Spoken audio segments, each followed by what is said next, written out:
After more than a decade, the search for Malaysia Airlines Flight MH370 is set to resume today.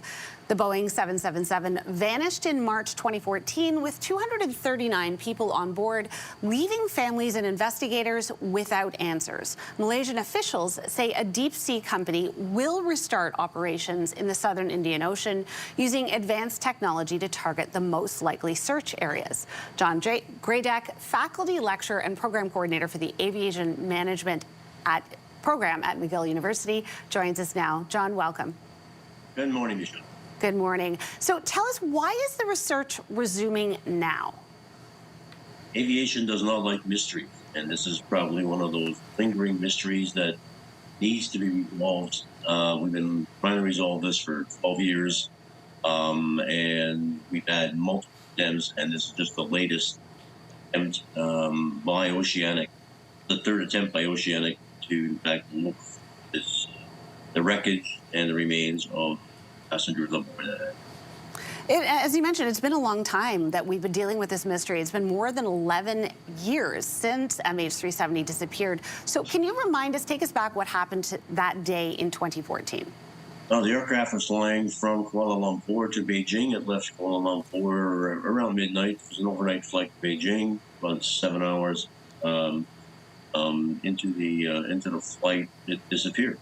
And there was a trace of a latest ping from the aircraft in terms of what it was doing for the last 4 or 5 hours. So people have been assuming directions, have been looking at radar tracks, trying to find out exactly where this airplane went down.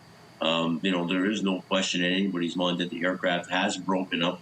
They found pieces of wreckage over the last 7 or 8 years through the Indian Ocean and through the South China Sea. So there is no doubt that, there's the conspiracy theories that this airplane is sitting in a hangar someplace and people have been kidnapped or whatever. There's no proof that the aircraft did in fact disintegrate and break up on impact into the ocean. So the question right now is why? And I think that's the question that the investigators are going to black box.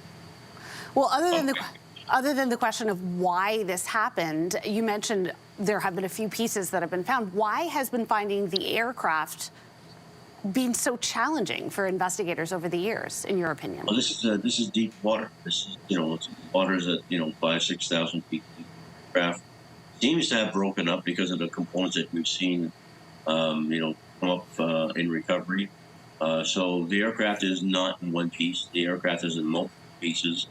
So what we're having to do is scour for small pieces of metal 5,000, 6,000 feet down in the ocean where you already had 10 years worth of sediment on it. So the components and the aircraft is probably submerged under sediment.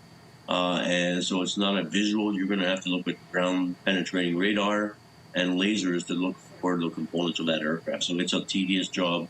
And the question is, where do you look? Initially it was a 150,000 square kilometer circle that they thought this aircraft was in, which is, decades worth of search. Now they're down to 15,000 kilometers. They hope they've got the right 15,000 kilometers, and that's what they're doing for the next days. There have been other searches. I think the most recent one was in November. What lessons have investigators learned from these previous searches that could help the operation succeed this time? They're using high tech. The technology that was used in the previous searches has evolved. I wouldn't say substantially, has evolved incrementally. They're now using robotics to go down into the depth. The robots basically have about 100 hours worth of battery. They're independent robots. They're vehicles, underwater vehicles that have artificial intelligence built into them, that have the ability to, in fact, look for traces of metal and have the ability to in fact look at ground penetrating radar as well as laser technology to look beneath the sediment, so they can go down to the bedrock.